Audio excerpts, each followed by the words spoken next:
दोस्तों, अगर आप भी है पावर स्टार पवन सिंह के फैंस तो हो जाइए खुश, क्योंकि आज के ही दिन पावर स्टार पवन सिंह लेकर आ चुके हैं अपने फैंस के लिए बहुत ही धमाकेदार सॉन्ग, जिस गाने का नाम है उड़िए नु गई निंदिया।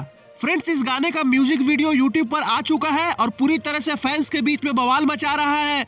आपको बता दें दोस्तों कि यह गाना music captain official YouTube channel से है, जो कि एक फिल्म का गाना है। अगर बात की जाए इस गाने के म्यूजिक डायरेक्टर की, तो इस गाने में अपना म्यूजिक दिया है छोटे बाबा ने और इस प्यारे और सुंदर से गीत को लिखा है सोनू श्रीवास्तव जी ने। फ्रेंड्स, गाना पूरी तरह से पारंपरिक और एक लव सॉन्ग है। अगर बात की जाए इस गाने की और मूवी की नाम की, तो मूवी का नाम है हमाल प्यार के शादी बा।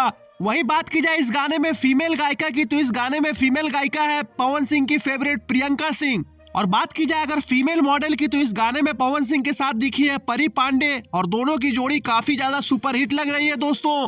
हालांकि पावर स्टार आर्मी कुछ दिनों से पवन सिंह को लेकर नाराज थी, क्योंकि पावर स्टार पवन सिंह ने ब्याहल महिला का पोस्टर रिलीज कर गाना नहीं छोड़ा था।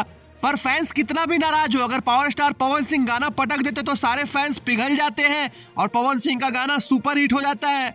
तो फ्रेंड्स, आपको यह गाना कैसा लगा कमेंट बॉक्स में अपनी राय जरूर दें और ऐसे ही रीन तरीन बेहतरीन खबरों के लिए हमारा चैनल भोजपुरी भास्कर को सब्सक्राइब करें दोस्तों। धन्यवाद।